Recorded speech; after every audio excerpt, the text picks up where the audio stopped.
wanted to swim as a mermaid because I wanted to represent how there's so many creatures in our rivers and oceans that we're doing harm to, and it's all our fault basically. So I thought if it was visual, then it might make people be a bit more conscious that there are mermaids in our rivers that we need to look out for.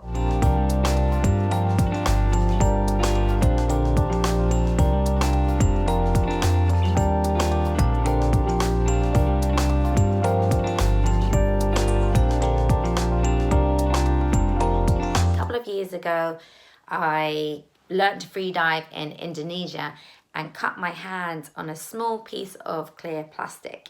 Then I turned around and discovered that there was loads of small pieces of plastic bobbing up and down, and we were 3 miles from shore. So I thought it was pretty sad and shocking, and realised that actually back in Britain, back home, we weren't much better for plastic pollution either.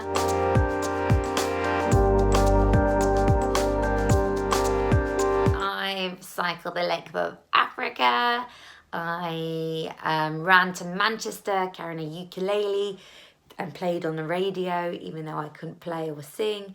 I roller skated to Bude in a nude suit because it rhymed, and I walked across Australia. I do these things because 10 years ago, whilst I was travelling, my dad suddenly passed away.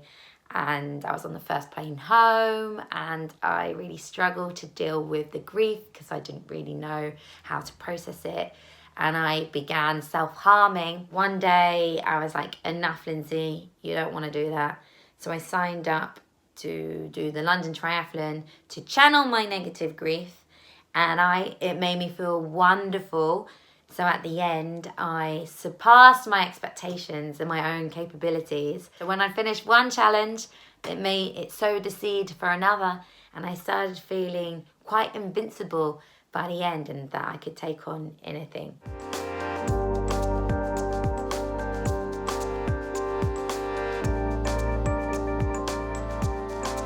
People would just appear from rural reeds out in the middle of nowhere and ask if they could swim with us and just jump in for 10 minutes to 20 minutes. Some people appeared more than once and became quite good friends now. I call them the Thames Angels, as often they'd hear about our problems or that I was feeling a bit nauseous, so they'd bring us treats. Random strangers put us up at night. And so many people just wanted to help us along our way. So it was really quite remarkable. People generally are pretty kind. And in the times that we're living right now, when there's so much hate out there, it's really wonderful to know that once you get to know someone on a one-on-one, that they do have a kind heart.